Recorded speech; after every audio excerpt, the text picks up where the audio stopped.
Hola a todos, bienvenidos a un episodio más de Filosofando. Como siempre está conmigo Paco y está conmigo Pablo, y el día de hoy se une nuevamente al roster de Filosofando Leo, que ya estuvo con nosotros en un episodio anterior y que el día de hoy nos va a estar ilustrando con su amplísimo conocimiento del arte. Eh, Estamos iniciando una nueva serie.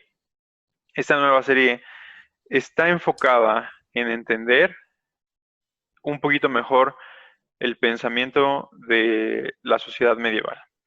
Desde el punto de vista de la esgrima histórica, desde el punto de vista de la historia, es muy difícil realmente emitir un juicio o interpretar un suceso histórico sin conocer el contexto. Personalmente creo que es muy importante entender cómo pensaban y cómo vivían los medievales para entender correctamente las sociedades de esgrima, para entender correctamente los tratados, para entender correctamente la forma en la que concebían la guerra los medievales, que no es para nada similar a como lo hacemos actualmente. Y esa es la intención de esta nueva serie. Para abrir la serie, vamos a comenzar a hablarles del gótico, que es probablemente el gran movimiento artístico de la segunda mitad de la Edad Media y que nos revela algunos de estos secretos. Y a partir de este episodio vamos, como les decía, a ir hablando y profundizando en este tema, ¿no? Entonces, muchas gracias por acompañarnos, caballeros. Leo, abro contigo una pregunta general. Si nos puedes describir a grandes rasgos un poquito los antecedentes, qué es lo que le da paso al gótico, ¿no? ¿Por qué surge el gótico? Muy bien, muy bien. Entonces, siempre es un placer estar con ustedes. Gracias por invitarme. Entonces, el gótico es una dimensión muy, muy amplia. Confieso que es una de mis favoritas y efectivamente creo que convendría hablar un poco de lo que es los antecedentes, lo que nos llevó justamente a este estilo tan importante, tan pesado para lo que es la historia. Entonces, uff, vamos a empezar ahora sí que un poquito atrás, pero trataré de que sea lo más, digamos que paladeable, lo más interesante posible. Entonces, me gustaría centrarnos un poco en lo que era el Imperio Romano. El Imperio Romano, y voy a dar una serie de clavos, por así decirlo, puntos o bullets que nos podrían ayudar a entender temas futuros, como por ejemplo la idea o la estética, la forma en que se representaban las cosas y cómo fue cambiando, digamos que de acuerdo a las épocas. Entonces, Roma, ustedes saben, era un imperio amplísimo, entonces rozaba 3 continentes, era prácticamente el mundo conocido. Entonces, Roma va a brevar de la tradición griega. Entonces, los griegos tenían este compromiso, este amor con la verdad y con el representar, digamos, lo que veían, digamos que la verdad, por así decirlo. También hay algunas cuestiones de idealización, pero básicamente es lo que es el arte mimético. Roma los conquista y se apropia de esa tradición. Esa tradición la disemina a lo largo y ancho de sus fronteras y finalmente llega un momento en que Roma se vuelve cristiana. Llega un momento en que Roma se vuelve cristiana. Entonces es una parte muy importante para nuestro objetivo el día de hoy, que es entender el gótico y un poco lo que es la estética de la época. Entonces, de aquí quiero rescatar que el imperio estaba acostumbrado a una estética fiel, es decir, si yo veo un cuerpo agradable, lo voy a tratar de plasmar tal cual es. Entonces, y si me paso, si pongo ¿qué será? Un músculo desproporcionado, un contraposto que no es convincente, mi trabajo va a ser desechado y tachado como infantil. Entonces, la idea es prácticamente alcanzar este nivel óptimo en que yo puedo plasmar, tomar un cuerpo, un modelo y representarlo en una piedra, ¿ok? Se tardaron los griegos aproximadamente 600 años en aprender a hacer un cuerpo que será fiel al modelo. Luego llegan los romanos y, como les digo, se establece esto como costumbre en el imperio. Luego viene el cristianismo y aquí hay problemas. Vienen problemas importantes. Una fecha de la cual podremos sujetarnos sería el 311, 312, 313. Estos años son importantes porque Constantino viene a, digamos que, limar asperezas con la cristiandad. El emperador Constantino va a tener digamos que un dilema interesante. Desde que surgió el cristianismo en Judea, se va a empezar a propagar por todo lo que es el imperio, y ustedes saben el ciclo. Los romanos eran increíbles para dos cosas, que era para crear y para destruir. Entonces, cuando encontraban un cristiano y este se negaba a seguir los estamentos, las leyes, una de ellas incluía al emperador como, digamos que una deidad, entonces si no rindes pleitesía o ofrendas, te vamos a hacer un castigo muy feo. Entonces, de ahí se genera lo que es el fenómeno de la conversión. Yo atrapo a un cristiano, le hago cosas feas, y para los cristianos se vuelve un héroe, y para los romanos se vuelve un modelo a seguir, ¿no? Entonces, digamos que si yo atrapo a un cristiano, lo elimino, convierto a 5 romanos a lo que es la fe cristiana, y ya cuando hago mi próximo sondeo, descubro que hay más cristianos, y hay más cristianos, aplico más castigos, y esto va generando que para el año 313 ya la mayoría de mi pueblo es cristiano, se siente familiarizado o empata con esto. Entonces, si soy pragmático en el lugar del emperador, me conviene hacer migas con el líder espiritual. Entonces, van a limar asperezas formando algo que se llama la mancuerna macabra. Ese sería como el pacto de matrimonio entre lo que sería el Estado, representado por el emperador, y la parte espiritual que sería representado por el Papa, uno de los patriarcas. Entonces, esta es la base, digamos, que del gótico. Desde el punto de vista del arte, el arte siempre ha sido elitista. El arte siempre ha sido elitista y solo se va a codear con aquellos dignos de costear sus favores, ¿ok? Entonces, antes, en los tiempos del imperio, eran los políticos, eran los héroes, eran los dioses. Ahora, en este momento, va a ser cuestión de Dios, ¿ok? Entonces, como si no puedo acabar con ellos, literalmente me les voy a unir. El emperador Constantino se convierte a la fe cristiana, y comienza a dar dinero de las arcas imperiales para construir grandes templos, grandes templos. Obviamente en tiempos de la persecución no era conveniente ni siquiera posible, digamos que financiar ese tipo de obras, porque simplemente la situación no lo permitía. Ya cuando está en buenas migas con el líder espiritual, vamos a llamarlo para fines prácticos el Papa, el líder espiritual, va a comenzar esta alianza, esta simbiosis, creo que sería muy apropiado llamarlo simbiosis, entre estos dos entes. Entonces, el Estado y digamos que la parte espiritual se van a combinar para mutuo beneficio. Entonces, el emperador va a dar dinero para construir templos públicos a gran escala, pero no podían utilizar, digamos que la base o la plantilla que utilizaban en Grecia y Roma, porque finalmente muchos de los servicios que habían ganado eran, digamos que nada más entregar un par de ofrendas y ya, las grandes procesiones, sacrificios y demás se hacían afuera. Entonces, lo que convenía en este momento era crear una sala de juntas grande para alojar a toda la grey. Entonces, lo que conocían, la fórmula que conocían los romanos era la de la basílica, que va a ser una gran, digamos que como una caja de zapatos. Visualmente lo podemos imaginar como una caja de zapatos, un gran rectángulo. Hay un pasillo que va de lo que es la puerta principal a lo que es la pared del fondo, que se llama ábside o cabecera. Entonces ahí es, digamos, donde van a poner lo más importante.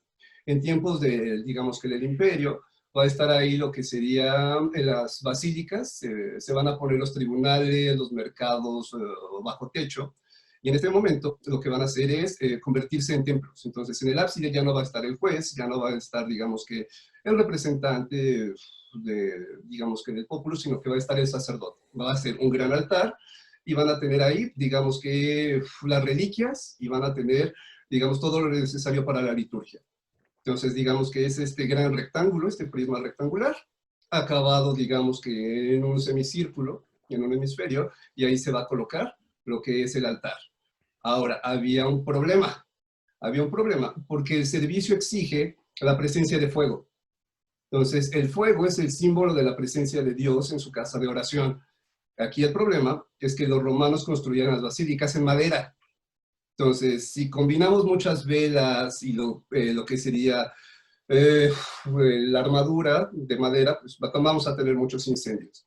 Entonces, finalmente se optó por construirlas de piedra. Aquí viene otro segundo problema. Cuando cambiamos la madera por la piedra, tenemos que gastar más dinero. Tenemos que considerar otras formas para, digamos que, las necesidades que nos exija el servicio religioso. De entrada, hablando desde el arte como siempre, vamos a tener que una de las bellas artes va a ser prohibida, estrictamente prohibida, porque no queremos caer en las antiguas costumbres, que sería la idolatría. Entonces, para prevenir idolatría, vamos a prohibir la escultura. No vamos a tener ningún ejemplo de escultura y nos vamos a servir únicamente de la pintura.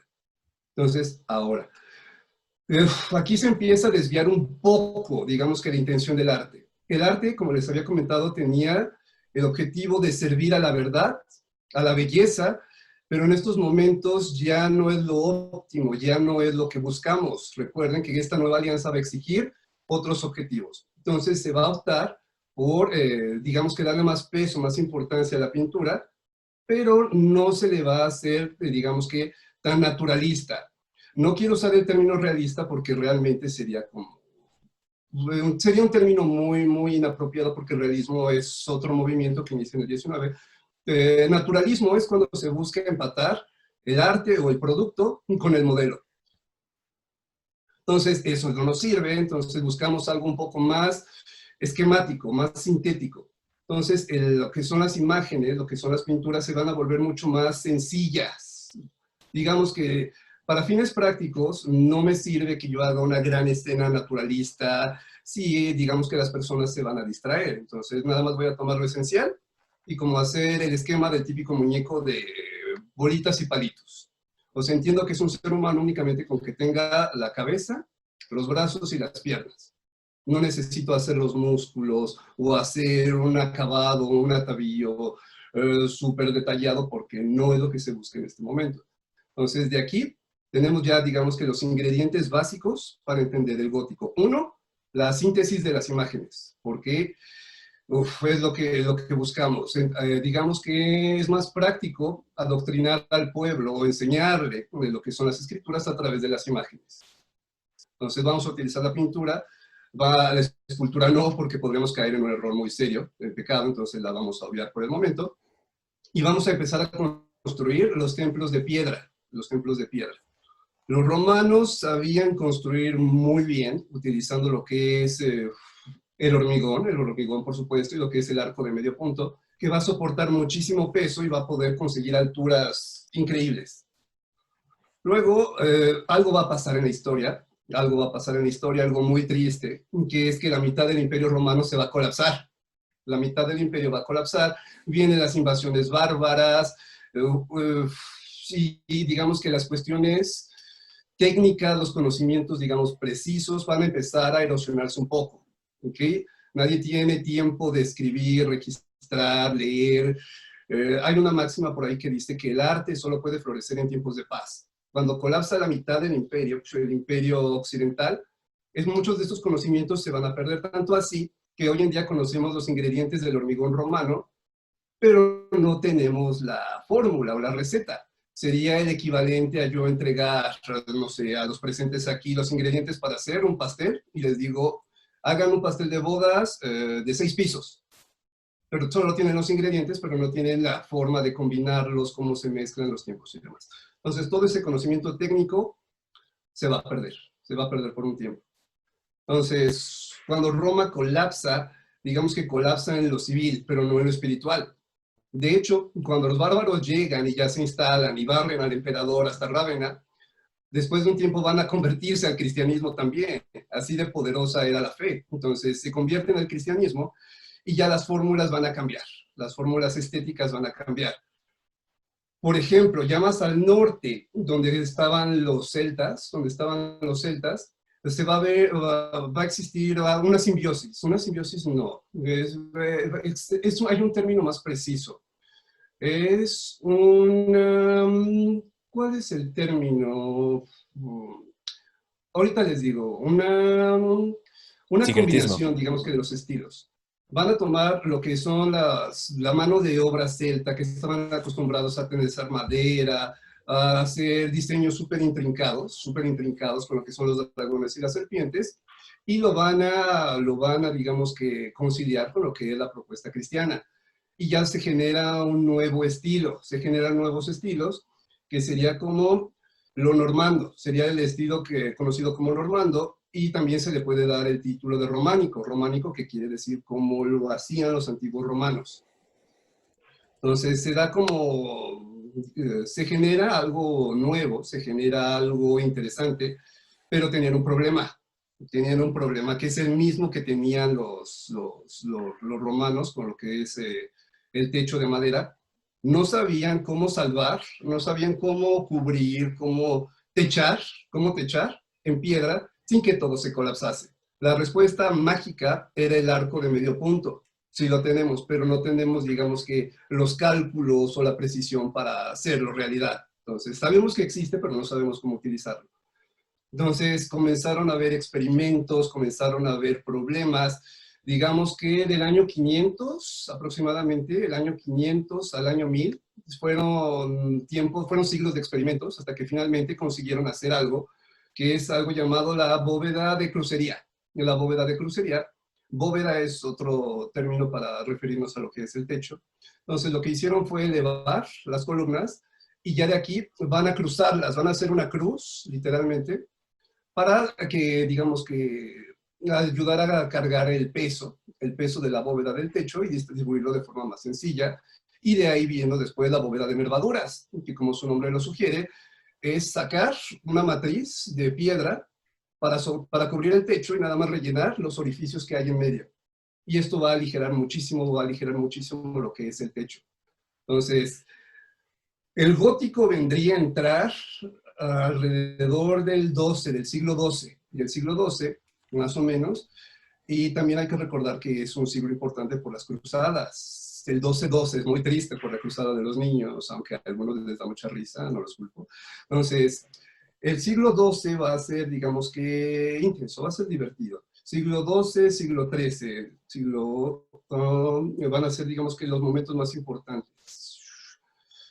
Aquí vienen a combinarse los tres ingredientes básicos del gótico. Primero, la bóveda, la bóveda de nervadura, la bóveda de crucería. También vendríamos a utilizar otra cosa, que es el uso de la escultura.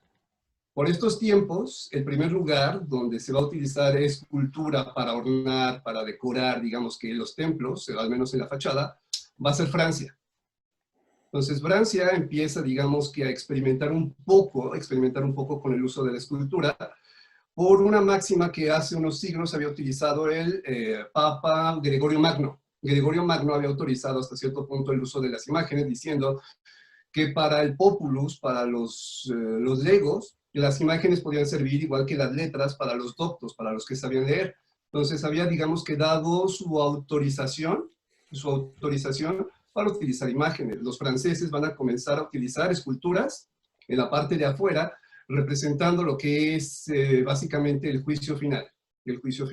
Entonces aparece otro ingrediente del gótico que sería el uso de escultura. El uso de escultura va a ser súper importante y lo van a legitimar, lo van a justificar. Sincretismo es la palabra que quería utilizar.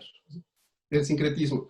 Entonces, se van, digamos que, a justificar el uso de la escultura. El gótico tiene otro principio, que es que todo en su interior, o toda su estructura, debe ser orgánico, debe de tener una función, ¿ok?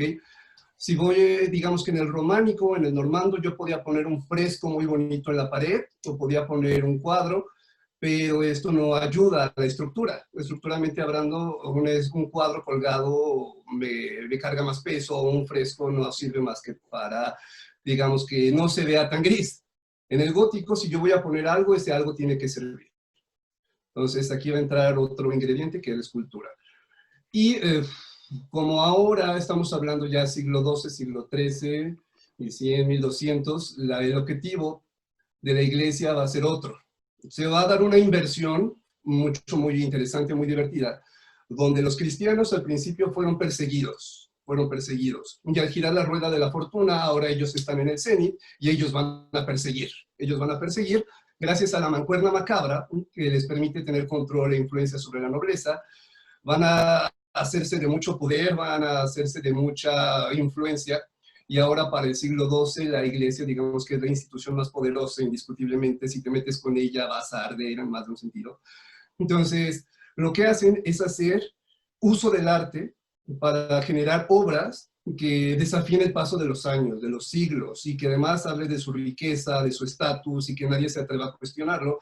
Y como les acabo de mencionar, el gótico exige que tenga una función. Entonces, la catedral va a servir para varias cosas. Uno, sirve de fortaleza. Para protegernos de las fuerzas del mal y también de alguna que otra invasión por ahí. También sirve para generar temor y avivar o insuflar un poco más lo que es la promesa de salvación, ¿ok? Entonces van a hablar mucho de lo que es el fin del mundo, el apocalipsis, eventualmente el fin de los tiempos llegará, entonces no es algo que esté más lejos, sino por el contrario, ¿cómo podría estar más lejos el fin de los tiempos? Al contrario, es más próximo. Entonces van a tener, digamos que buena parte de la sociedad sometida, diciendo, más vale que estés en gracia, más vale que estés, digamos que comprometido con lo que, con lo que dice Dios, y yo como intermediario de Dios, yo como sacerdote, sé lo que te conviene. Entonces me vas a escuchar, y obviamente todos los servicios que yo te ofrezco para la salvación van a tener un precio. Entonces la iglesia va a tener una jerarquía muy eficiente, tanto así que algunas compañías, empresas lo imitan. Entonces tenemos el Papa, los cardenales, los obispos y los reverendos. Entonces, digamos, para fines prácticos, para entender un poco mejor este ejemplo, va a haber un solo Papa, van a haber cardenales, varios, que son obispos ungidos o con un título especial, y los obispos que son los encargados de administrar. ¿Ok? Los reverendos van a cobrar por lo que son los sacramentos, las capellanías, etcétera, y el obispo va a ser el encargado de ver cómo se utiliza ese dinero y va a construir grandes, digamos que oficinas. Catedral significa el lugar donde está la cátedra. Entonces, ¿la cátedra de quién? De los obispos. Es el trono, o digamos que el lugar donde van a ejercer su autoridad. Van a ejercer su autoridad. Entonces, el lugar donde está la cátedra del obispo se conoce como catedral. Entonces, aunque sea un edificio súper, que será amplio, lujoso, soberbio, si no está un obispo desde ahí, digamos que dictando instrucciones, no es una catedral. Y aunque sea una capilla, que será un edificio muy modesto, de una sola habitación, pero si ahí está el obispo y está su cátedra, recibe el título de catedral. Entonces, es para entender un poco el origen de esta palabra. Entonces, catedral viene de cátedra. Volviendo al gótico, los obispos, obviamente, para no dejar, digamos que, su poder suelto, van a utilizar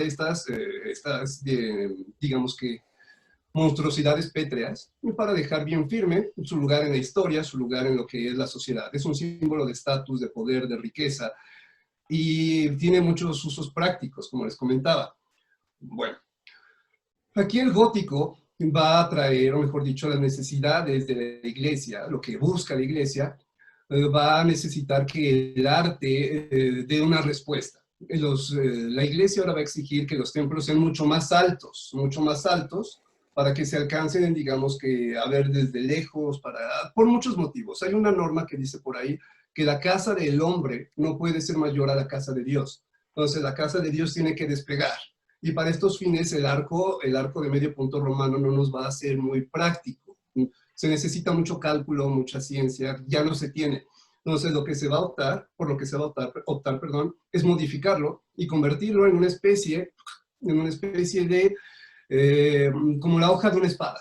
La hoja de una espada, la punta de una espada. Entonces es el arco ojival. El arco ojival que tiene, digamos que el objetivo de cumplir este capricho de la iglesia o esta necesidad, que es hacer los edificios mucho más altos. Y ya vendría a ser otro ingrediente de lo que es el gótico. El arco ojival. El problema con este arco es que es muy frágil. Es muy frágil. El arco romano o arco de medio punto te aguanta toneladas de peso y, digo, a Roma no se le conoce como la ciudad eterna de a gratis, ¿ok? Entonces ha pasado guerras, invasiones, movimientos volcánicos y sigue ahí. Entonces algo se debió de haber hecho bien. Entonces gracias al hormigón, gracias al arco de medio punto. En este caso se exige que la casa de Dios sea más alta, se va a optar por el arco ojival, pero tiene un problema. Si imaginamos las basílicas antiguas, vamos a concebir el pasillo que va de lo que es la entrada a lo que es el ábside o el altar, o digamos que un rectángulo. Y siempre tiene que estar construido en, digamos que, en secciones llamadas naves. El pasillo que va de la puerta al altar se llama nave principal. Y los que están a los lados, los pasillos laterales, pueden llamarse alas o naves laterales. Y siempre tiene que estar construido con la fórmula de un número impar, porque siempre tiene que haber un pasillo en medio. Ahora, si yo modifico Si yo modifico el arco de medio punto, viene a haber un problema técnico. Y es que me serviría un esquema, no sé si convendría que lo busque y lo ponga o Ah, mira, la verdad es lo que había levantado ahorita la mano para hacerte una pregunta. oh, perdón, no te vi. Justamente, está bien, no, porque justamente estaba respondiendo esa pregunta, ¿no? La primera parte era hablar un poquito de em, cuál el contexto, cuál había sido los antecedentes, ¿no? Y ahorita ya nos estabas platicando justamente acerca de algunas de las características. La mayoría de nuestros seguidores lo van a tener en audio, entonces no van a poder ver el esquema. Ok, Pero justamente la segunda pregunta que ya estaba respondiendo eran algunas de las características más importantes, ¿no? Y ya venías hablando un poquito acerca del arco ojival, ya nos estás platicando la importancia de la altura, que era justamente uno de los puntos que yo quería llegar a tocar, porque cada vez las catedrales se fueron haciendo más altas y esta idea obviamente también de conectar con Dios em, y un poquito la parte de la escultura. Entonces, antes de, ya aprovechando el paréntesis, no sé si Pablo o Paco tengan por ahí alguna otra cuestión que les gustaría que tocara Leo o nos enfocamos un poquito justamente en esas características. Yo tengo un chorro de preguntas y todas increíblemente polémicas, entonces mejor dejo que Leo termine su exposición. Ok, va. Entonces, Leo, ¿qué te parece que ahorita ya sin tener que recurrir al esquema, simplemente como apuntalar un poquito ahí esas características de las que nos vienes hablando, principalmente, obviamente estamos hablando de las catedrales, que son como el gran símbolo del gótico. A mí me encanta hablar de los castillos, pero lo podemos dejar para otro día. Apuntalar un poquito esos detalles y para poder a partir de ahí irnos a las preguntas que tiene Pablo y justamente estos puntos de discusión que surgen del pensamiento medieval a partir del arte, ¿no? ok. Va, entonces, Entonces, sí. um, les decía que se vino a poner sobre la mesa un problema técnico importante, un problema técnico importante. Digamos que pongamos en la mente una basílica sencilla, sencilla entre comillas, que sería un pasillo y dos laterales, la nave principal y las laterales. Entonces, el arco romano, el arco de medio punto, no vendría a causarnos problema porque ponemos tres, uno aquí y dos a los lados para cargar el peso del techo. Pero ya cuando hablamos del arco ojival, sus características son otras. En primer lugar, el peso no lo va a llevar al piso. El peso no lo va a llevar al piso como lo haría el arco de medio punto. El arco de medio punto lo podemos ver como una especie de, ¿qué será? Como una especie de paraguas, por así decirlo, como una especie de paraguas. Entonces, vamos a imaginar que el peso es como el líquido. Si escandimos un poco, va a escurrir por lo que es la parte de arriba, la parte, digamos que lobulada del arco, y va a escurrir por las paredes, ¿ok? Y va a llevar directamente al piso. Entonces, si yo tomo un mazo y tengo un arco bonito, un arco de medio punto, por su misma distribución, yo puedo descargar el golpe y por la geometría que utiliza, la distribución del peso va a hacer que se clave, pero no va a ceder, no va a ceder. El arco, digamos que el arco ojival va a tener una característica que es como la hoja de una espada. La hoja de una espada que cuando hiende, cuando hiere, cuando abre, va a llevar las cosas a los lados. Entonces es una especie de punta, va a ser una especie de punta y el peso no lo va a llevar al piso, sino que lo va a lanzar por los lados. Entonces, si no tenemos algo, un extra que nos apoye, se va a desmoronar, se va a desmoronar. Va a tomar el peso, pero como no tiene, digamos que la fuerza o digamos que el volumen necesario, se va a abrir. ¿Cómo explicarlo? Algunos comparan, digamos que el arco de medio punto como un legionario, un guerrero. O sea, está ahí para cargar y soportar y lo que le pongan enfrente lo va a dominar. El arco ojival es parecido a un sacerdote, incluso lo que sería la parte de arriba se parece a la mitra que usan algunos obispos en la liturgia. Entonces necesita un apoyo, un bastón, el báculo pastoral. Entonces, en este caso, digamos que va a ser como la solución. Entonces, en las naves laterales no habría tanto problema. Yo les explico por qué. El arco ojival, al igual que el obispo, la metáfora del obispo, va a necesitar un apoyo, un báculo, un algo extra. Entonces, lo que hicieron fue diseñarle justamente un bastón a cada lado, donde el bastón va a ser el encargado de tomar el peso y lo va a canalizar como si fuese agua, sigo con el ejemplo del agua, y lo va a llevar afuera. Entonces, el problema aquí, como ya se imaginarán, es el peso de la nave central, el pasillo de en medio. Los laterales no hay problema, pongo el contrafuerte, es el nombre técnico apropiado. El contrafuerte lo voy a poner para apuntalar el muro y que no se abra como un libro. Cuando un libro de pasta gruesa lo pongo sobre el lomo y sobre la mesa, por gravedad se va a abrir. Las dos tapas se van a abrir. Es lo que pasaría con el templo si no existiese este soporte. Entonces, lo que van a hacer es tomar el peso, van a tomar el peso, digamos que de la bóveda, justo donde el arco lo escupe, van a hacer un codo de piedra, y este codo de piedra va a tomar el peso y lo va a llevar afuera. Y ya afuera vamos a apuntalar con algo llamado contrafuerte. Estos arcos, que vienen a ser, digamos que la función de un bastón, se llaman arbotantes. Los arbotantes van a tomar el peso de la nave central, el peso de la bóveda central, lo van a llevar afuera, y ya apoyados en lo que son los contrafuertes, ya puede, digamos que, existir el edificio. Y esto viene a traer pros y contras, como siempre. De entrada, ya los ingenieros, los masones, se van a dar cuenta de que si realmente el peso del techo lo carga este bastón, este arbotante y el contrafuerte de afuera, realmente yo puedo prescindir, puedo obviar lo que sería la pared.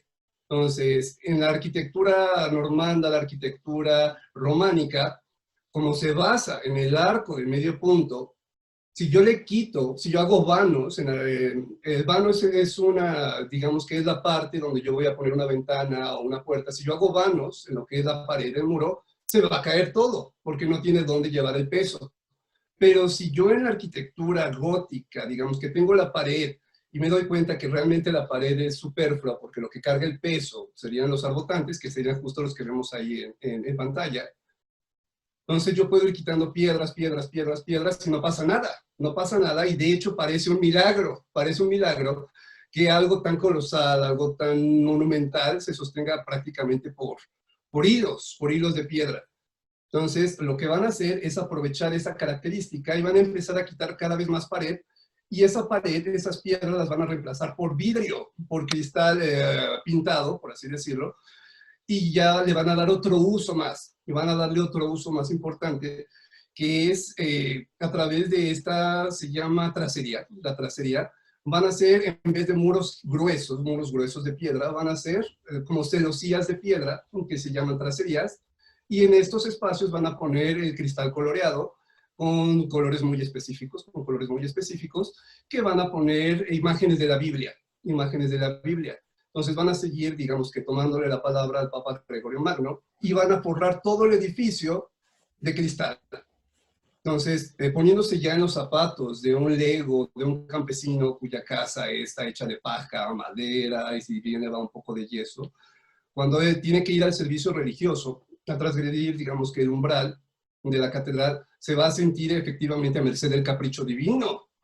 Va a ver este palacio sostenido por luz, por hojas de luz, y de donde se ven las imágenes de la Biblia, imágenes sagradas. Y cuando la luz incide en cierto punto, se va a proyectar en el piso como una especie de alfombra, pero no es cualquier reflejo, sino es la Biblia escrita en luz, y las personas esto, digamos que va a sentir como un impacto a más de un nivel, Entonces, el incienso, los colores, entonces las personas van a sentirse efectivamente en la casa de Dios, que es el objetivo, es la casa de Dios, Dios está ahí, entonces conviene portarse bien. Esa es la parte de adentro, y para reforzar aún más este significado, la parte de afuera la vamos a adornar, la vamos a decorar con imágenes grotescas, con imágenes que nos recuerden que el mal siempre está al acecho.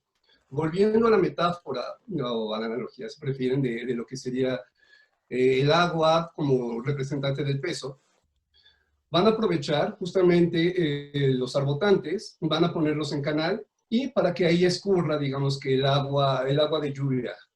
Y van a rematar la parte donde se desagua con la imagen de un demonio, la cara de un ente que no es estéticamente muy agradable, que vomite lo que es vomite el agua para reforzar la idea de que todo lo malo del mundo está afuera del templo y todo lo bueno, lo bonito, lo agradable está adentro. Entonces, ahí vemos otro ingrediente que sería el uso de vitrales, y el uso de las gárgolas, Recuerden, todo lo que haya en la arquitectura gótica debe tener una función. Entonces, ¿van a utilizar esculturas? Sí, van a utilizar esculturas, pero las esculturas también van a tener un objetivo estructural, van a tener el propósito, el objetivo de cargar. Entonces, yo creo que ya teniendo estos ingredientes podemos entender un poco mejor lo que es el gótico. Entonces, sí, esa imagen es muy práctica. Entonces, la parte de abajo se llamaría arcada, porque es una sucesión de arcos. La siguiente parte podría ser una galería. Las catedrales que tenían mucho más dinero van a tener otro nivel llamado triforio. Y luego la parte de arriba, donde están los vitrales más ambiciosos, más notables, sería el clarestorio, o clerestorio, que es donde, digamos que, la parte, digamos, más vistosa. Entonces, otra razón, respondiendo a otra pregunta que me habías hecho, ¿por qué las catedrales cada vez eran más altas? Es por la competencia. Entonces, yo, obispo de la catedral o de la diócesis de París, no puedo tener una oficina o un templo que sea sobrepujado por el de Lyon o Noyon. Entonces, voy a tener que trabajar mucho para tener, digamos, un edificio muy alto. Entonces, si el mío es, digamos que el más alto, estoy más próximo, digamos que, ¿cómo explicarlo? Obviamente tengo más recursos. A mayor altura, mayor peso. Entonces, se volvió una competencia desmesurada. Hay un límite. Llegó un punto en que las catedrales eran tan altas que comenzaron a caerse. Y dijeron, ok, esto nos recuerda también un pasaje bíblico por ahí donde intentamos llegar muy alto y no nos fue muy bien. Entonces, hay un límite para todo. Y la física nos está sugiriendo que ya no es tan conveniente subir más. Entonces, no sé si alcancé a responder hasta ahorita las dudas. Sí, Leo, fíjate, me parece una muy buena introducción porque fuimos pasando como del punto más técnico al punto un poquito más simbólico, ¿no? Y ya nos empezaste a hablar un poquito de esta idea de empezar a ascender, la idea de la gárgola, ¿no? No sé, creo que a Paco ya no le tocó, pero seguramente usted decía aquel programa, esas caricaturas que se llamaba justamente Gárgolas, ¿no? Y que en París despertaban de noche y hacían algunas fechorías por ahí, ¿no? Pero muchas veces no entendemos el significado que hay y como dices, la representación de la maldad, de la abominación, de expulsar lo que es indigno. Y ese es justamente el punto al que yo quiero llegar, ¿no? El empezar a entender todos esos simbolismos, como decías, el uso de las imágenes, cómo enseñan, pero al mismo tiempo cómo son una función práctica. Y ya no compartí esa imagen, a ver si ahorita la pongo, justamente de los pilares con representaciones bíblicas, etcétera, ¿no? Pero ese es justo el lugar al que queríamos llevar el podcast, después de esa gran introducción que nos has dado a toda la parte práctica.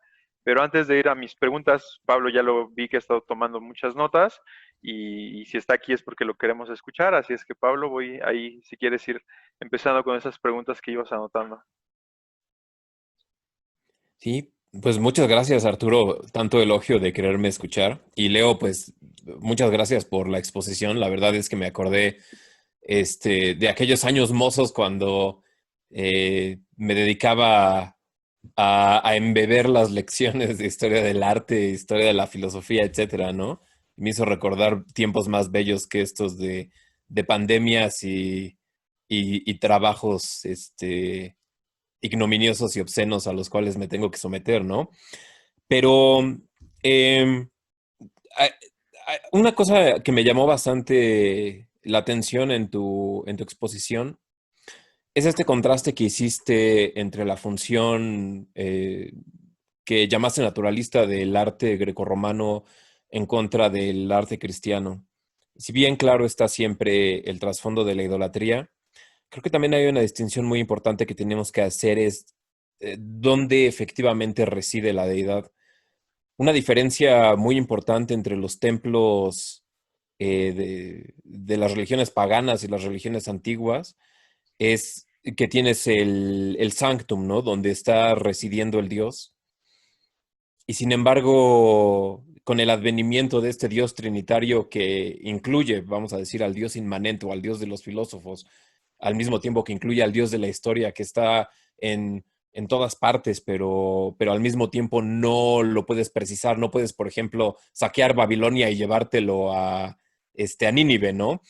Eh, Ocurre una cuestión bien curiosa, ¿no? Porque el templo efectivamente se vacía del Dios y sin embargo se llena de la posibilidad de acceso al Dios, ¿no? Pues creo que es una distinción bastante interesante que me gustaría hacer, porque varias veces hiciste un poco de ahínco en la idea del poder de la iglesia, que se estaba, por así decir, apoyando en Dios, pero creo que eso es, quizás se me hace una interpretación un poco cínica, se me hace como algo que estaría yo leyendo en las páginas de Foucault más que en la mente de un medieval, ¿no? Porque finalmente estos objetos que son las catedrales góticas que nos siguen maravillando hasta hoy en día, que prácticamente creo que solamente aquellos que dejaron que se secara su corazón eh, dicen hurra cuando una de estas se quema o es vandalizada, este, realmente fueron el trabajo de todos los gremios, el trabajo entero de una cultura y por lo tanto su significado no era nada más aquel de la opresión. O sea, verdaderamente era un anhelo que se manifiesta de maneras históricas, se manifiesta de maneras personales, de maneras artísticas.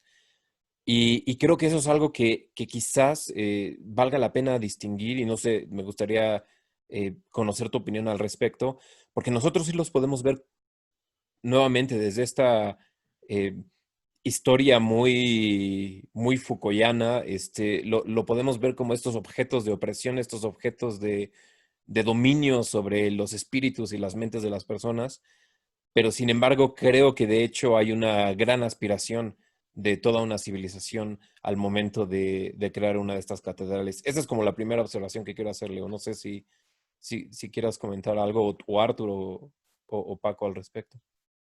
A ver, no, yo quiero escuchar lo que Leo tenga que decir al respecto. Ujú. Ok, sí hay un cambio importante, hay un cambio importante. Roma estaba basada, digamos, que en lo que proponían los griegos y luego tiene, digamos, que un cambio importante. Viene a tener, digamos, este giro donde, uf, donde primero a los hijos de Marte, que tienen, digamos que, ¿cómo explicarlo? Oprimir, destruir, acabar con todo lo que se les pone enfrente. De pronto les pones el evangelio enfrente y amarás a tu prójimo como a ti mismo, no matarás. Entonces viene a haber un cambio muy importante. Entonces, y viene a ver, este cambio no viene solo, este cambio viene cargando, viene, digamos que con equipaje para los paganos, por así decirlo, y tocando un poco la idolatría y utilizando un poco el ejemplo de la película Hércules de Disney, que nos vamos a servir, la vamos a desmenuzar un poco más.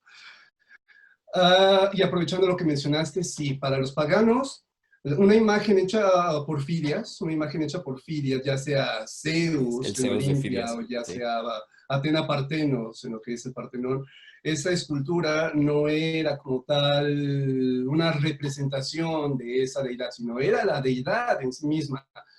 Entonces, Efectivamente.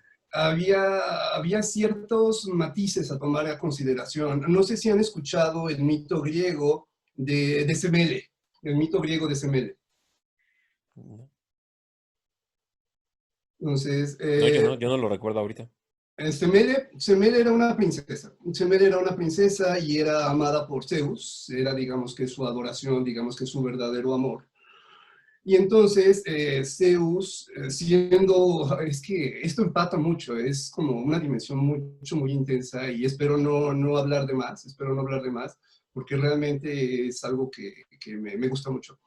Entonces, hay, digamos que similitudes. Las religiones pueden, digamos que discrepar mucho, pero hay ciertos puntos en los que coinciden. En este caso van a coincidir en que la divinidad, ya sea Dios, ya sea Júpiter, lo que nos rebasa, está a un nivel espiritual muy elevado. Entonces, uf, tanto así que me parece que es en el banquete, de donde Diotima habla de estos entes llamados los daemonios, que sirven como intermediarios entre lo que es el plano inferior y los planos superiores, porque si alguien del plano superior se te planta enfrente, quedas erradicado, o sea, realmente, uf, dejas de ser. Entonces, en el caso de los griegos era parecido, era muy similar. Me parece que en lo que son los coros angélicos, los más altos son los serafines, son los más serafines, y exige tener una par de alas especial que vela los ojos, para no ver, digamos que a Dios a la cara, porque si esto ocurre, ¡pum! También en el tabernáculo estaba el Sancta Sanctorum, lo más sagrado de lo sagrado, entonces ahí solo podía pasar el sumo sacerdote, porque si no igual, ¡puf! En el caso de los griegos será lo mismo, y por eso pongo sobre la mesa el mito de Semele. Entonces, Dios, que sería este dios Zeus, el rey de los dioses, va a enamorarse de una mortal, ya que hablamos de los arquetipos, se enamora de la mortal, pero no puede llegar a ella porque están en dimensiones muy diferentes. Entonces, lo que hace es envolverse, toma un disfraz, se va a encarnar y ya se presenta ante las puertas del palacio y la corteja.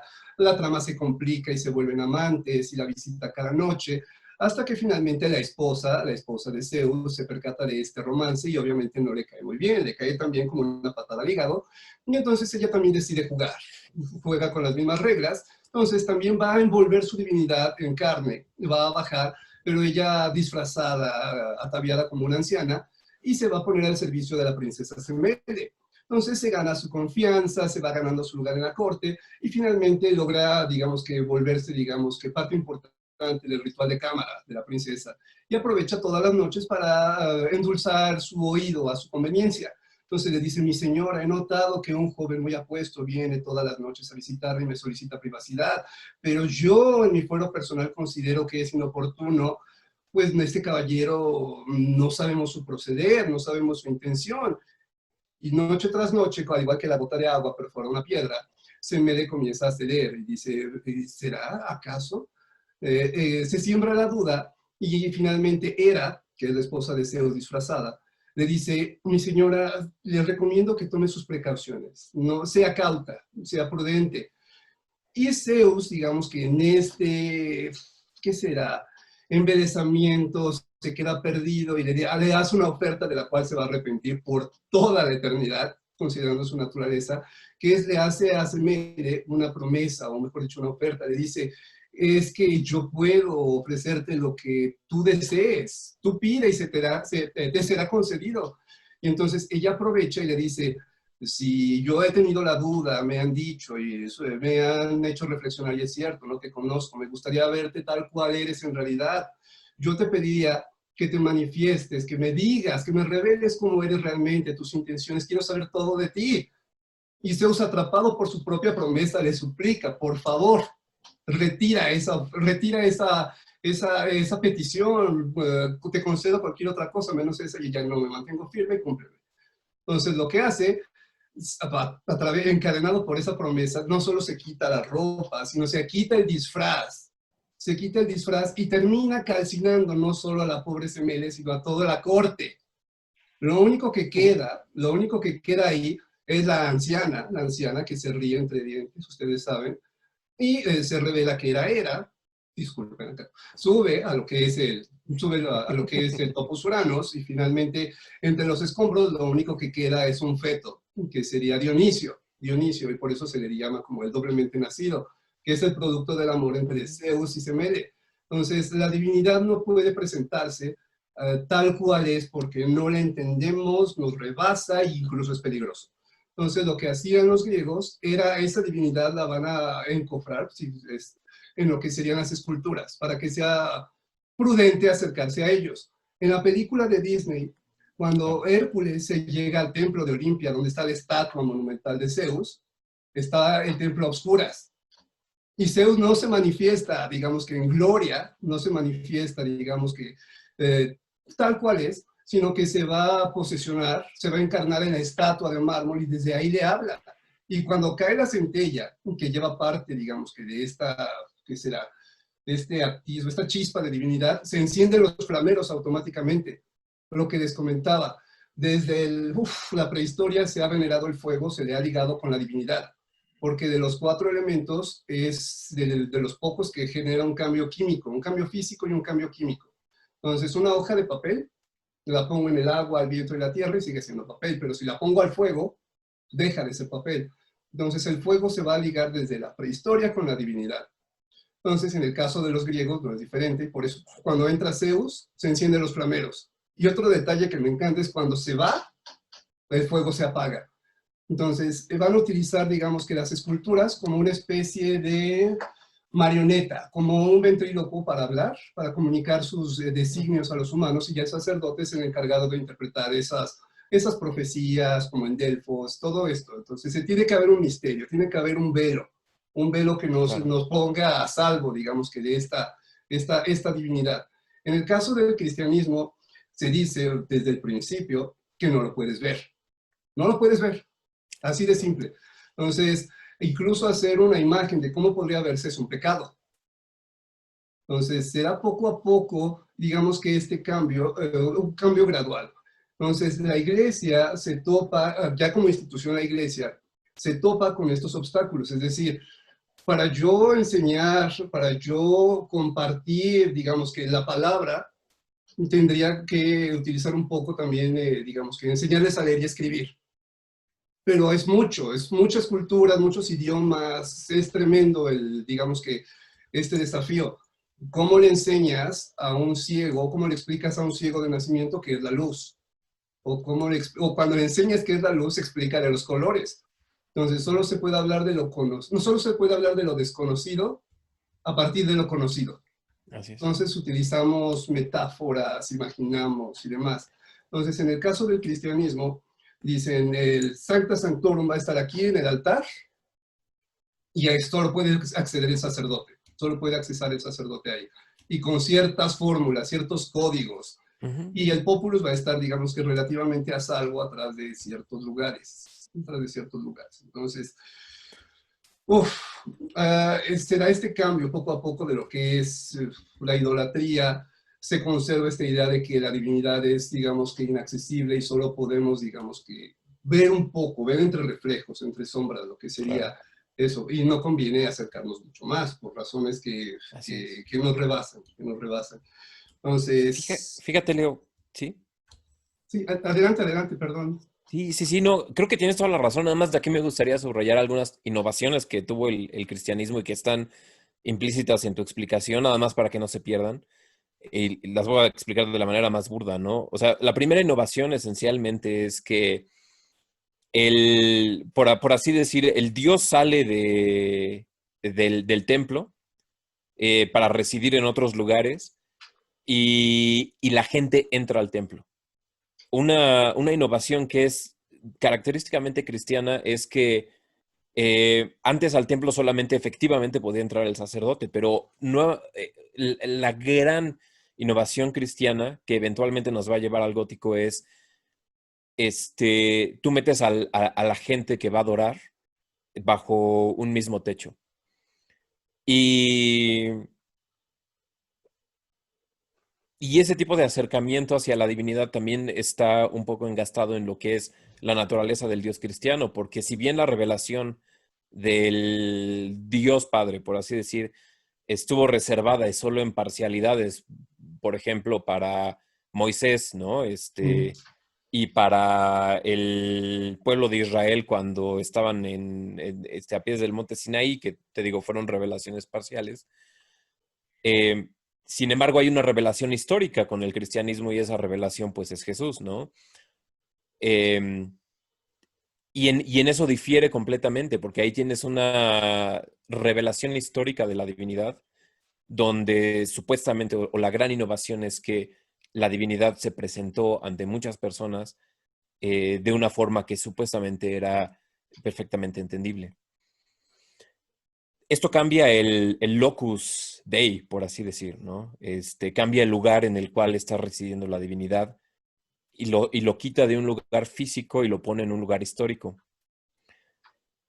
aquí otra observación que me gustaría hacer y que me parece un poco interesante y capaz ligue un poco la plática que tuvimos hace unas semanas.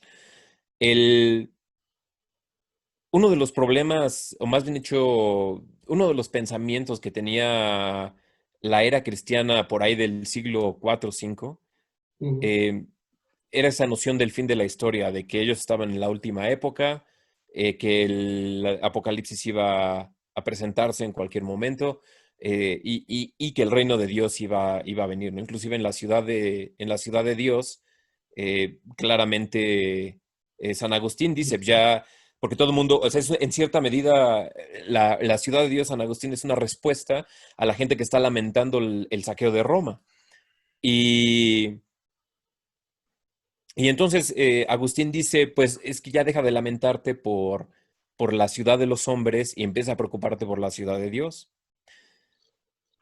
Y aquí quien hace una nota muy acertada, en mi opinión, es Jacques Le Goff, que habla justamente del prolongamiento que es el Imperio Romano y, en mi opinión, también el prolongamiento que es el, em, los primeros siglos de la Edad Media.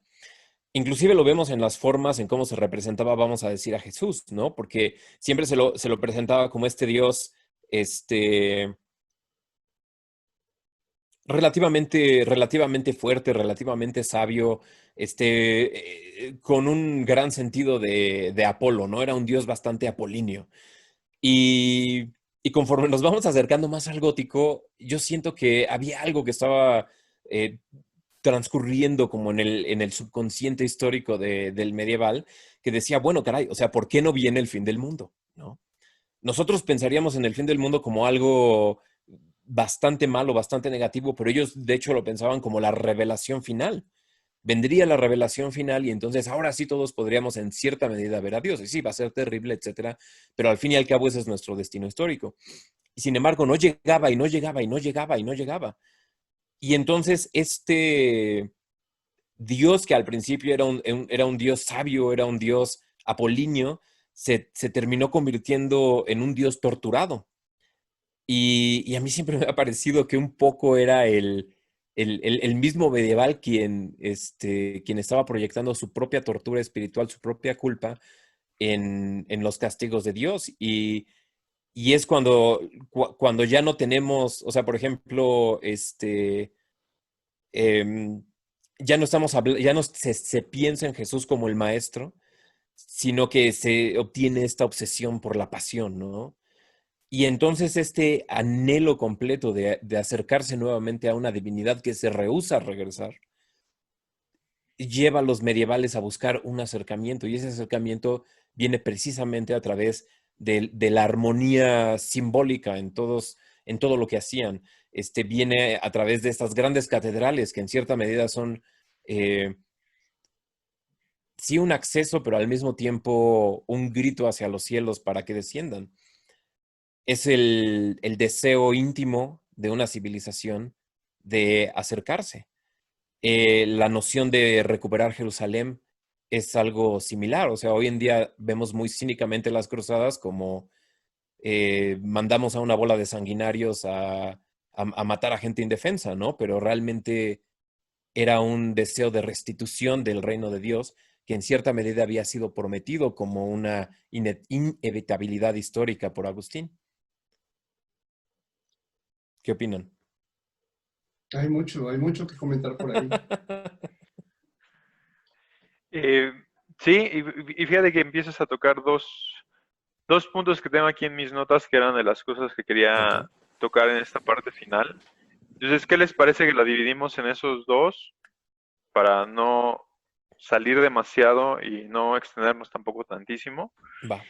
Uno, y creo que es menos complejo, eh, partiendo de lo que dices, ¿no? Esta idea de que mucha gente critica quizás ahora actualmente, ¿no? De ir a conquistar y retomar Tierra Santa, pero es algo que también Leo ya había mencionado anteriormente, y es el cristiano, el mundo cristiano, pasa de ser el gran oprimido al gran opresor, ¿no? Y los grandes los grandes ejemplos del gran opresor se van a presentar en las cruzadas bálticas y probablemente dentro de la Santa Inquisición, que es cuando el mundo cristiano occidental para 1300, perdón, para finales de 1300 y 1400, pues ya está en una expansión total, ¿no? O sea, ya básicamente terminaron de expandirse por Europa y empiezan a expandirse por el resto del mundo. Y creo que esto es algo bastante importante, pero es interesante porque, y ahí es donde me gustaría llevarlo, Leo, no sé qué opinas tú, pero creo que el gótico, como dices, se presenta en el gran momento, es el gran cambio. Hacia 1066, la expansión vikinga y los paganos seguían aterrorizando, perdón, al mundo europeo, ¿no? El mundo cristiano veía a los vikingos como un castigo de Dios que los invadía y los destruía y tomaba toda la riqueza de los templos por algo que habían hecho. Pero a partir de la batalla de Hastings en 1066 y el inicio de la era normanda, justamente de la que tú ya venías hablando, el mundo cristiano se vuelve el nuevo poder hegemónico de Occidente otra vez, ¿no? Y para 1099 estamos llegando hacia la primera cruzada. Y creo yo que estos 30 años, 33 años, curiosamente, del 1066 al 1099, empiezan a marcar la pauta de la nueva, no podríamos llamarle Pax Romana, pero sí al menos de este nuevo periodo en el cual es Occidente y es la Iglesia Católica, a través de los reinos europeos, que empiezan a generar una hegemonía, ¿no? Y entonces eso les permite, como tú dijiste, que florezca nuevamente un nuevo estilo de arte, en este caso el gótico, y que va a haber la expansión del cristianismo primero dentro de toda Europa, como la nueva fuerza política y social también, más allá de religiosa, y después eso va a sentar las bases para la expansión del Renacimiento, ¿no? Entonces ese es un punto que me gustaría, de lo que venía hablando Pablo un poquito, ¿cómo afecta esto? No sé si estoy siendo claro, pero es más o menos a donde quería llegar. Sí, sí, sí, sí. Es como les había comentado al principio, es un platillo, o podría ya decir que es un banquete, es un festín muy especiado que debemos de tomar con cuidado, cortar una porción, beber un trago de vino y luego un trago de agua para que no se pierdan los sabores y apreciarlo en sus apropiados matices. Entonces, paso por paso, lo que sería este acercamiento a Dios a partir de la religión. De hecho, religión es religare, volver a ligar, volver a unir a lo que sería el hombre con Dios. Va a tener muchos cambios, por ejemplo, y estos cambios los van a resentir mucho en el arte. Por ejemplo, el conflicto de las imágenes entre iconoclastas e iconódulos. Entonces, unos decían que se debían omitir completamente lo que sería la imagen y otros decían, no, es que la imagen se ha venido a convertir en algo superior, en algo supremo. Por ejemplo, van a tomar el argumento del Papa Gregorio y lo van a, digamos que, modificar o lo van a aprovechar de otras formas. Por ejemplo, los que estaban a favor de las imágenes van a decir, bueno, ya se aclaró que la imagen es útil y tenemos que Dios tuvo la gentileza de haberse manifestado para nuestra conveniencia en un ser humano. Entonces, no digamos, su amor, su humildad no lo llevaría a también a hacer que se manifieste también en una imagen, en una pintura, en una escultura. Entonces, si ya se convirtió en hombre, ¿por qué ese hombre no podría convertirse en una escultura para nosotros acercarnos más a él? Entonces, también es otra dimensión, lo que sería el pleito entre iconódulos, iconoclastas. Los iconoclastas destruyen imágenes, se imagina la pérdida que hubo en este momento. Luego triunfan finalmente lo que son la veneración a las imágenes y todo lo que es la iglesia oriental se va a beneficiar de eso. Y es la clave, justamente, digamos que en este momento es donde se encriptan los conocimientos que tenían los griegos y romanos para representar un cuerpo fiel, la clave para la tercera dimensión. Eso desde el arte. Uf, como ya habían tocado por ahí, las catedrales son algo más profundo, como una obra de arte exige. Hay varias capas interpretativas. Puede ser tan superflua como una casa bonita, tan superficial, perdón, como una casa bonita, o tan profunda como desglosar cada una de sus capas simbólicas, por ejemplo, los colores de los vitrales, la posición. Y me llama mucho la atención que hayan mencionado por ahí la Ciudad de Dios, la Ciudad de Dios. Soy un fan de San Agustín. Entonces, de hecho, parte del gótico, y es algo que muchas veces no, o muchas veces obviamos, es que las catedrales van a ser construidas abrevando un poco de lo que serían las fórmulas que se utilizaron a la hora de construir el templo de Salomón, el templo del rey Salomón.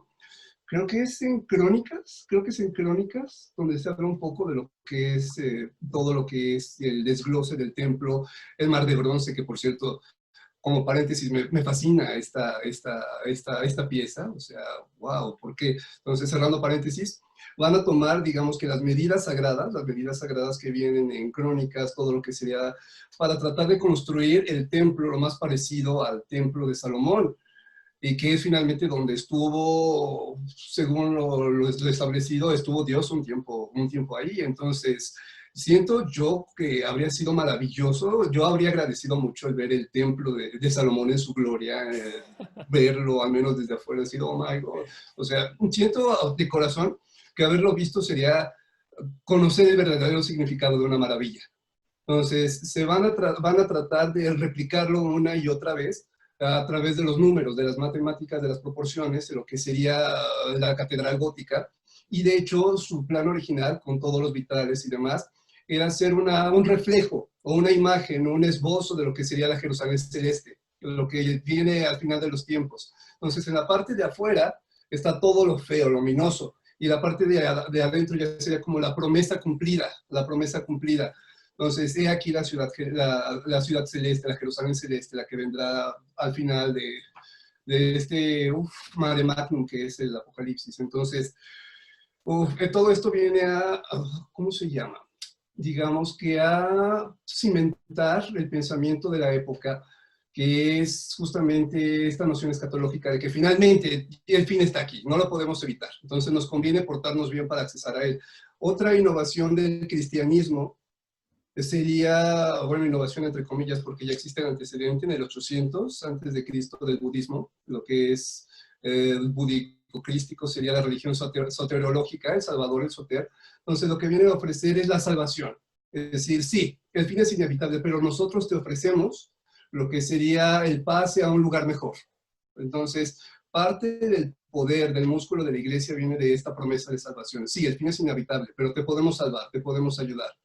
Y entonces aquí podemos hacer una decisión entre lo que sería el populus, la grey, que tiene que seguir ciegamente, más de un sentido, las palabras del sacerdote, que es el intermediario entre el cielo y la tierra, y ya finalmente el sacerdote, que puede ser o no corrompido por todo esta versión, digamos que este roce con el oro, la plata, las riquezas, el poder.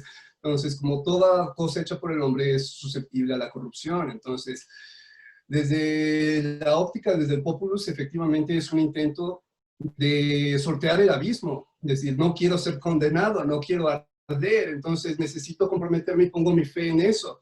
Y el sacerdote, que digamos sabe leer, sabe escribir y va a dosificar este conocimiento únicamente en ciertas ramas de la nobleza.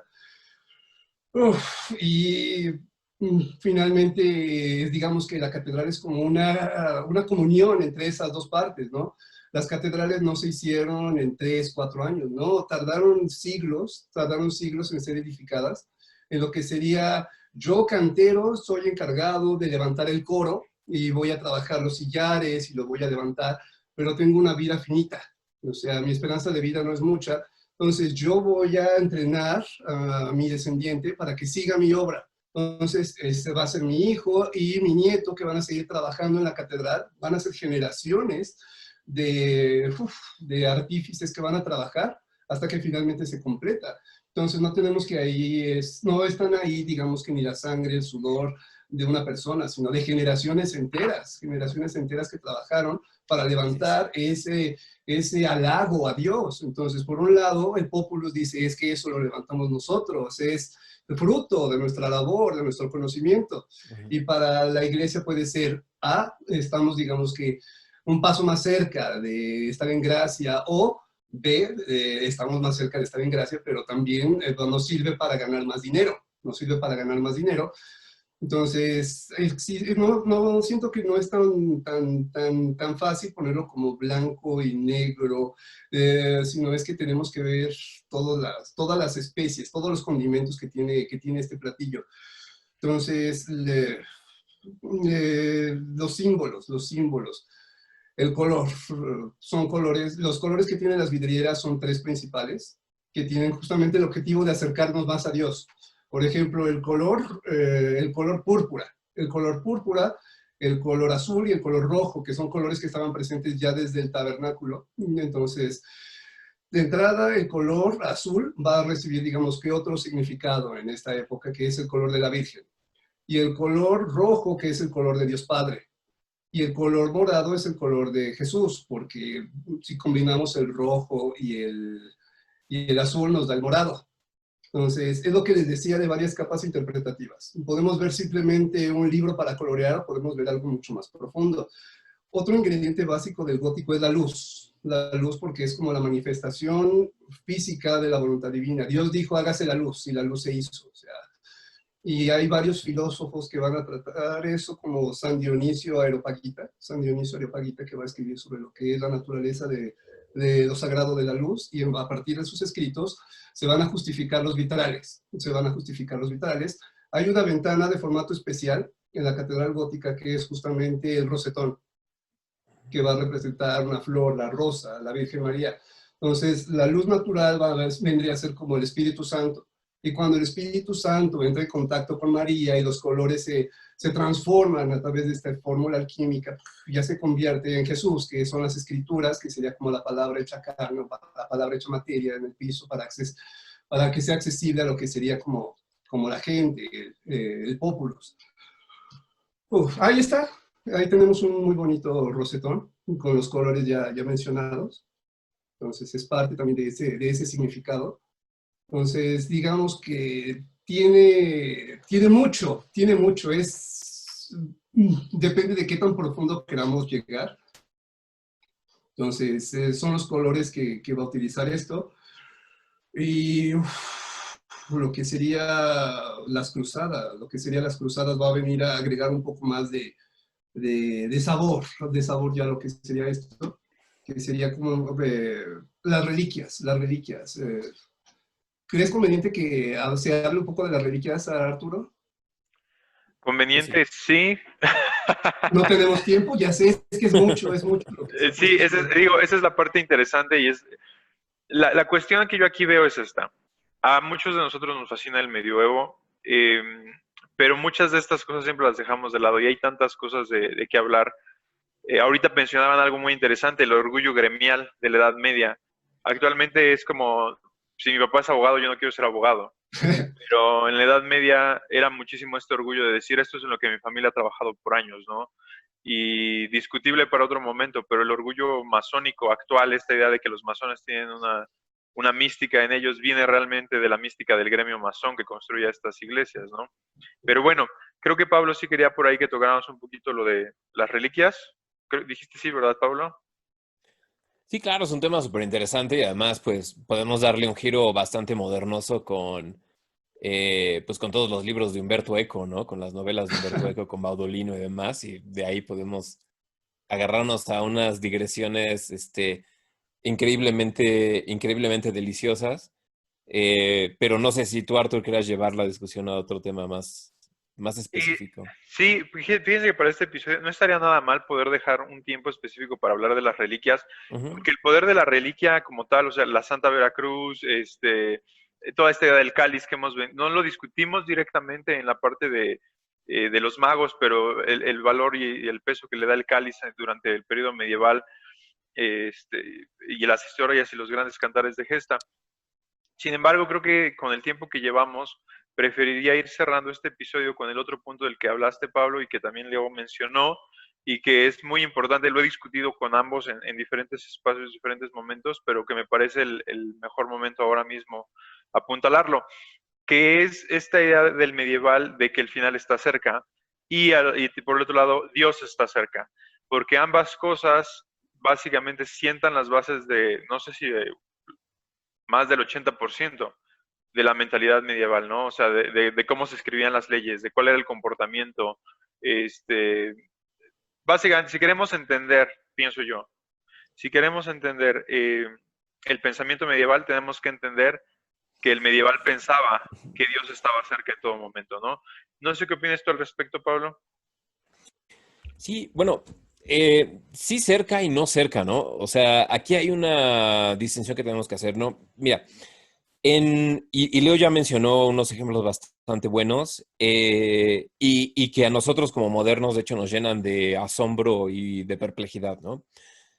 Cómo las proporciones de la nave con el ábside corresponden con ciertos números místicos y que si los pasas a las letras hebreas resulta que no sé qué, ¿no? O sea, esta multiplicación de misterios que encontramos en las catedrales, que encontramos en las obras de arte medievales, que nosotros solamente lo podemos ver como, claro, es que nos están tratando de dejar muy al estilo el código Da Vinci, es que es un código que me va a llevar al tesoro, ¿no? Y el tesoro a la mera hora, pues siempre se revela como algo, pues medio New Age, ¿no? Pero ese es a veces el único nivel al que nosotros podemos penetrar, pero realmente, ¿por qué se multiplican estos significados? Y es porque la mente del medieval constantemente está pensando en precisamente cómo armonizar entre el mundo físico y el mundo espiritual. Es algo que nosotros ya no hacemos, no tenemos este diálogo. Ahora, sobre la cercanía o la lejanía de la divinidad, hay algo muy, muy curioso y que también, en mi opinión, es una gran innovación del cristianismo, ¿no? O sea, las religiones del pasado, a veces tú tenías sí a un dios ahí, a veces tenías al dios de los filósofos. Esto de hecho pasó en Grecia, de hecho por eso la Trinidad es una invención griega más que una invención judía. El, el dios de los filósofos, pues sí, es el primer motor, ¿no? De Aristóteles. Es aquel creador, pero que está muy lejos, especialmente si aceptas la historia como un fenómeno lineal, ¿no? No el tiempo mítico circular de hace muchos, muchos, muchos, muchos milenios, ¿no? Este, entonces, desgraciadamente este Dios se encuentra muy lejos, pero después tienes otra innovación, que es el Dios de la historia, ¿no? Es el Dios que tú encuentras en el Antiguo Testamento. Es un Dios que está ahí metiendo su cuchara, o sea, sí está, por así decirlo, está lejos, pero al mismo tiempo interviene en tu vida actual, o sea, no está completamente inaccesible en el inicio de los tiempos. Y también tienes el Dios de los místicos, ¿no? Que es el Dios inmanente, el Dios que está en todos lados. Entonces, la gran innovación que tuvo el cristianismo es que integró a los tres. Y de ahí viene la verdadera naturaleza trinitaria eh, este, del Dios cristiano, surge precisamente de esta necesidad, porque ninguno de esos entendimientos de Dios, como el Dios de la historia o el Dios de los filósofos o el Dios de los místicos, ninguna termina por satisfacer todas las necesidades de divinidad que tiene el ser humano. Cuando, cuando los griegos están completamente perplejos, se me olvidó ahorita cómo se llamaba el lugar donde llegó Pablo y los encontró a una bola de griegos filosofando. Y llega Pablo y les dice, pues es que aquel Dios que están buscando vengo a presentárselos, ¿no? El Dios Y, desconocido. ¿perdón? El Dios desconocido. El Dios El Dios sin desconocido, nombre. ¿no? Ujú. Así es, ¿no? Entonces, Monte Areópago, creo que fue ahí, ¿no? Entonces, sin embargo, hay un fenómeno bastante curioso y te digo, este fenómeno es que de cualquier modo, la revelación más inmediata de Dios, por así decirlo, que es Jesús, es un Dios histórico, ¿sí? El Espíritu Santo es el Dios inmanente o el Dios de los místicos y el Dios Padre es por así decir, el Dios de los filósofos, ¿no? Hay algo combinado del Dios de la historia. El medieval todo el tiempo va a tratar de estar conciliando entre estos mundos. Va a tratar de estar conciliando entre el mundo físico que puede ver, que tiene una propia historia, y el mundo espiritual que también tiene que por así decir, está ya casado en el cristianismo, en el mundo cristiano, con la historia divina. Y, y todas sus obras y todas sus acciones van a ir orientadas de esta manera. Nosotros cuando lo vemos, obviamente, con un modelo histórico completamente distinto, porque el modelo histórico que nosotros tenemos es el de una historia que progresa y progresa y progresa y eventualmente va a llegar a un ideal, pero ese ideal, por así decir, como, es un estilo como de cálculo infinitesimal histórico. eh, Nosotros simplemente no podemos entender por qué ellos hacían lo que hacían y por qué ellos estaban buscando esta armonía y esta comunicación entre todos los símbolos. Desde la estructura de cómo organizaban el día, cómo organizaban sus gremios, cómo organizaban aquella representación verdadera de lo que era más importante para ellos, que finalmente son las catedrales. Como muy bien lo dijo Joseph Campbell, si quieres ver qué es lo importante para una civilización, entonces observa cuáles son sus edificios más altos. Ah, Y lo que nos están gritando los medievales desde las piedras frías, de las frías piedras de la historia o el inaccesible pasado, lo que nos están gritando es Dios es importante para nosotros. Esta conciliación entre el mundo terrenal y el mundo divino es lo que es importante para nosotros. Desgraciadamente nosotros lo que estamos gritando es, Nike es importante para nosotros o no sé, ¿no? O sea, pues ve, nuestros edificios más altos casi exclusivamente son son corporativos. corporativos, ¿no? Y em, entonces, probablemente ya para terminar mi intervención, quizás lo que me gustaría comentar es que este acercamiento a la historia medieval siempre nos deja con un gran asombro porque nos enseña la génesis de Occidente. Ujú, Si bien la civilización medieval no podemos decir que es idéntica a la civilización occidental, el origen de cómo nosotros pensamos y cómo nosotros nos relacionamos con el mundo se gestó en aquel mundo y ese es un mundo que está lanzando todos sus anhelos y lanzando toda su necesidad hacia lo divino. ujú. Pensar que el renacimiento está separado de la divinidad es también otro error. Pensar que ciencia y razón están divorciadas es otro error. Y, y entonces, no hay mayor ejemplo para nosotros poder entender lo que justamente ingresar al estudio de la historia medieval. No digo tratar de pensar como medievales, eso es algo que es prácticamente imposible, pero sí recuperar ese asombro que ellos expresaron también en la piedra y pensar qué es lo que nosotros vamos a dejar para civilizaciones futuras que puedan encontrar ese mismo acceso hacia las cosas verdaderamente importantes. Y pues ya con eso yo acabo. Bien. Pues antes que nada, una disculpa a nuestros patrocinadores de Adidas porque Pablo dijo Nike, pero entendimos el punto, Pablo. Ah, dije Nike, ¿no? Porque es la diosa de la Es la victoria. No, diosa. no, no dije Nike, dije Nike.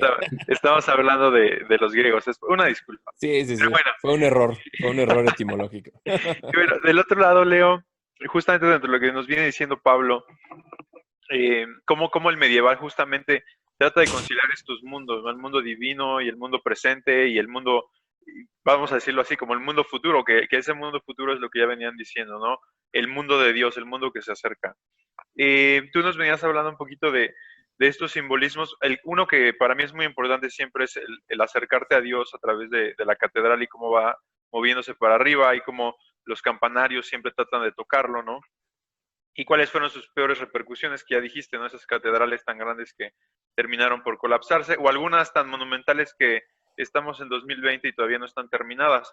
Eh, pero por el otro lado también nos hablabas de estos significados, más allá de la educación que se buscaba dar a través de las imágenes en los vitrales o dentro de las mismas esculturas, algo que es muy gótico es justamente la gárgola. Y como decías, la gárgola es una representación que a veces ahora ya no entendemos, pero que es esencial. Y que también es esta representación de lo maligno, como decías, está afuera, pero también es una forma de lo que venía diciendo Pablo, es una forma de decir o tratar de conciliar lo divino, lo semidivino o el plano espiritual, podríamos decirlo así, en este caso el plano demoníaco quizás, con el plano terrestre. Entonces, un poquito complementar lo que nos viene diciendo Pablo, relacionado con también estos aspectos más palpables en las catedrales. Ok, ok. Voy a tratar de encontrar una forma de hilvanar todos estos en un solo bullet, Sí, Entonces, de entrada, habías comentado del pensamiento medieval, el pensamiento medieval. Entonces, para tal vez, si estoy ahora sí desviándome mucho, si encuentran algún contra aquí, por favor, háganos saber. Siento que como parecido a un árbol de emanaciones, digamos que en la Edad Media, como bien dice Pablo, Dios es lo más importante. Y a través de, digamos que de estas emanaciones, va los niveles como un filtro hasta que llega al populus. Entonces sería Dios como la fuente de poder. Luego vendría el siguiente nivel, la siguiente rama, que sería lo que es los siervos de Dios. Sería Dios y sus receptáculos. Si prefieren ver la imagen o la metáfora de la copa, donde escande un poco de su poder. ¿Okay? Entonces el sacerdote como representante de Dios y el que lleva su palabra. Todo lo que es la jerarquía de la iglesia, desde el papa hasta el reverendo. Y luego vendrían los siervos de Dios, que sería la nobleza. Entonces, el rey y el emperador tienen que ser ungidos, tienen que ser aprobados, por así decirlo, todavía tocando un poco lo de la sesión pasada que tuve con ustedes, digamos que esta prueba. Entonces, van a ungir con los santos óleos a un representante, de todos uno, lo van a tomar, lo van a encumbrar, y el representante de Dios va a decir, él va a gobernar porque yo, representante de Dios, lo digo. Y si se meten conmigo, se están metiendo con Dios. Y eso no conviene de Edad Media. Eso no conviene de Edad Media. Tener a Dios o al representante de Dios en tu contra no era muy deseable, que digamos. Entonces, a los reyes se le va a dar, digamos que la facultad de hacer las leyes. Las leyes. Entonces va a decir, yo decreto, yo designio, porque en teoría está avalado, protegido por la divinidad. Por la divinidad. Entonces, ¿cómo podría equivocarse un elegido de Dios? Es posible que incluso la corona que utilicen sea un suplemento, un complemento de lo que sería la aureola. La aureola, que es este aro, iconográficamente hablando, es lo que tienen los santos y los ángeles y que los ponen como una entidad espiritual superior, pero el rey lo tiene que usar así. Entonces, tal vez esté por ahí ligada la cosa y tal vez digamos que sea otra forma en que el hombre se busca acercarse más a Dios a través de lo que es la fe y a través de lo que es lo civil. Es decir, si sigo las órdenes, las instrucciones del sacerdote, puede que esté en gracia. Si no desobedezco a mi Señor, que también fue nombrado por Dios de forma indirecta, no estoy cuestionando a Dios. Entonces, obedezco a A y obedezco a B. Entonces, es por eso que se va, digamos que, amasando, se va haciendo esta amalgama donde Dios, a través de estas emanaciones, tanto de la iglesia como de la nobleza, va a empezar a interactuar con el populus, ¿ok? Entonces, digamos que le declaro yo como rey de Inglaterra, la guerra, a tal provincia, porque Dios me lo ordenó, entonces el pueblo no tiene forma de decir, no, es que no voy a ir, es que lo dijo Dios, si lo dijo Dios, entonces debe de estar bien, porque Dios no puede equivocarse. Entonces siento que es la forma, o es un ingrediente al menos, de cómo podemos ver un poco las personas de la Edad Media, cómo podían tener, digamos que, ciertas pautas de conducta. Entonces todo radia, todo emana de Dios y de estas ramas que sería la nobleza y sería el clero, cómo van guiando, por así decirlo, al populus. Uf, luego de la gárgola va a tener este propósito para apuntalar aún más, digamos que esta noción de servicio, de temor. La gárgola te va a presentar un rostro abominable que te trate de dar miedo, de conmover, y no va a ser una, sino se va a multiplicar a lo largo y ancho del edificio, como representante de las fuerzas del mal. Pero aquí hay una parte que no podemos dejar en el aire, no podemos dejar en el aire, que es que el mal no tendría por qué ser feo, el mal no tiene por qué ser abominable, y de hecho una parte, creo que en los Corintios, San Pablo dice que no hay que sorprender si Lucifer se disfraza de ángel de luz, sus acólitos o sus servidores hagan lo mismo. Entonces, el mal tiene que ser algo tentador, algo voluptuoso, algo a lo que no le puedas decir que no. ¿Ok? Al mal no le conviene presentarse con este rostro macabro que te repela. Al contrario, busca que te acerques para que no le puedas rechazar. Entonces, Siento que la gárgola no es un intento de acercarse o digamos que de plasmar, digamos, sinceramente, a una entidad demoníaca, sino lo que pone es un rostro que dé miedo para que la gente diga, no, es que el mal es feo y me asusta y yo quiero ir a la iglesia para protegerme de eso. Si estoy dentro de la iglesia, no lo puedo ver. Si estoy dentro de la iglesia, no lo puedo ver. Pero no creo que sea un intento sincero, así franco, de que la gárgola se acerque a esta idea de un demonio. Siento que es algo pragmático, como una especie de marioneta para asustar Sí. a no solo a los papás, sino a los niños, y decir, es que esta cosa te va a comer si no estás en gracia. Pero no siento que trabaje mucho lo que es la parte del mal como tal. Entonces, no sé si respondí a No, estos ni dos yo. puntos que... Sí, sí, la verdad es que creo que dejamos ya en claro esta Mm. parte, ¿no? No se puede entender el pensamiento medieval si no se entiende su relación con el cristianismo y si no se entiende que los medievales no pensaban como nosotros. Ya lo habíamos hablado un poquito en Dios está muerto, en este episodio de cómo el pensamiento predecimonónico no se puede concebir sin estos dos planos, que no son dos planos, sino uno mismo que se combina, ¿no? Y esa es creo que una de las intenciones de este episodio. Sí. No sé, Pablo, si tengas por ahí algo con lo que podamos ir cerrando, alguna última Sí, nota. pues sobre la gárgola nada más me gustaría comentar, porque a veces, y esto de hecho es testimonio de la lejanía que existe entre nosotros y los medievales. Yo me imagino que nos los imaginamos con estas personas todas miserables y todas así dobladas por el peso de la culpa y completamente obsesionadas con alguna cuestión religiosa y a veces nos los imaginamos carentes de humor. Y, y por eso me gusta apuntar a las Marginalia, ¿no? Donde tienes escenas increíbles de caballeros luchando contra caracoles, y mucho humor. Y la gárgula, de hecho, en mi opinión, también es gran parte del humor medieval. De hecho, como bien ya comentó Leo, pues era donde venían los desagües de los techos de las catedrales y de hecho de ahí viene su nombre, ¿no? Su nombre viene de gárgara o del sonido que hace el agua al ir pasando por la tubería, ¿no? No quiere decir demonio ni quiere decir nada, literalmente quiere decir algo que está haciendo gárgola, perdón, que está haciendo gárgara. Y, y ese es un gran chiste medieval que nos ha llegado desde las épocas, ¿no? Entonces, creo que un error que cometemos a veces es que no los vemos mucho como humanos, pero a través de estos pequeños atisbos de humor nos podemos dar cuenta que eran personas justamente como nosotros. Sí, y fíjate que dice algo muy importante y algo que tristemente ahora entendemos mal. Cuando alguien actualmente escucha gótico, normalmente va a pensar Sí, primero sí, sí. en lo negro, en lo oscuro y en Sí. el underground, ¿no? Un poquito Ujú, ahí, así algunos es. géneros musicales. Tristemente, esa es una mala Ujú, concepción, probablemente así es. decimonónica, en el cual pensamos que el mundo medieval es un mundo gris, es un mundo en blanco y negro a veces, ¿no? En el cual todos se vestían de colores opacos y usaban, si bien nos iba, se vestían como en colores tipo, como si estuviesen usando manta y no salían de ahí, cuando en realidad el mundo medieval es un mundo muy colorido. Así es. Cuando quiero que mis alumnos en arte entiendan esto, les digo, piensa en una iglesia o en una parroquia de un pueblo mexicano. ¿Y qué es lo que ves?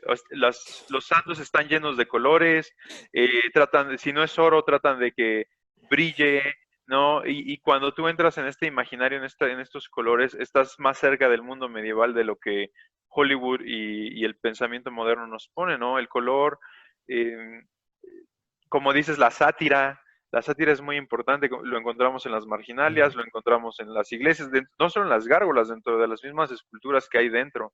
Siempre es divertido entrar a una catedral y una iglesia medieval y poner atención a los detalles, o sea, a los grabados, poner atención a los relieves, poner atención a las esculturas, porque el medieval era, incluso podemos decir que muy pícaro, ¿no? Así Entonces creo es. que es un buen Así es. punto que pones en la mesa y empezar a sacarnos esta idea de que era un mundo gris, oscuro, triste y decadente, porque creo que era Claro, completamente lo opuesto.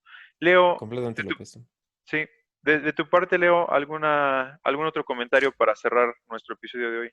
Una, pero creo que Pablo había pedido la palabra, entonces. No, No, adelante, Leo. Entonces, me trajiste a la mente algo muy importante, ahora sí que me remitiste a mis tiempos de Medieval 1 y 2, y es que tienes toda la razón, no sé cómo pude haber obviado ese detalle, y tienes, ahora sí que se han encontrado en las paredes residuos de pigmentos, o sea, de varios colores, desde el rojo, el azul.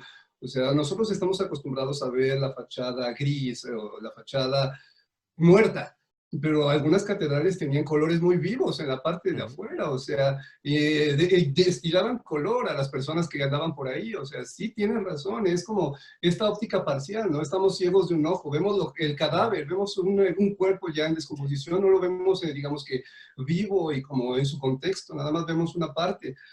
Y hay que tener mucho cuidado con eso, como las esculturas, por ejemplo, griegas entre comillas. Las personas ya en el barroco 19 estaban acostumbrados a esculpir con los ojos vanos, los ojos muertos, porque creían que los griegos, los antiguos maestros, los hacían así, cuando en realidad se nos olvida algo muy importante, que es que la mayoría de las esculturas son imitaciones o souvenirs, los romanos también inventaron los souvenirs, son copias romanas de los originales griegos. Los griegos llegaron a poner incluso orbes de cristal para que los ojos luciesen con más vida. Y ya los Ujú. romanos por practicidad dicen, lo vamos a poner blanco porque no hay dinero y hay prisa, entonces lo van a poner con los ojos en blanco. Y es, digamos que, algo con lo que nos hemos quedado. Pensamos en una escultura griega o romana y pensamos en escultura en una posición solemne y los ojos en blanco, cuando en realidad la intención era otra en la original. Y ya barroco y 19 imitan lo que hicieron los romanos, o sea, es la ilusión de que los griegos no tomaban en cuenta algo llamado los movimientos del alma, cuando sabemos que Sí. eso no es verdad. Y si nos tomamos un tiempo y vamos a, no sé, al Ágora, si vamos a un lugar interesante en algún lado, podemos sacar una escultura griega e incluso podremos encontrar los ojos de cristal. Entonces, Claro. yo creo que ese sería mi cierre, mi cierre.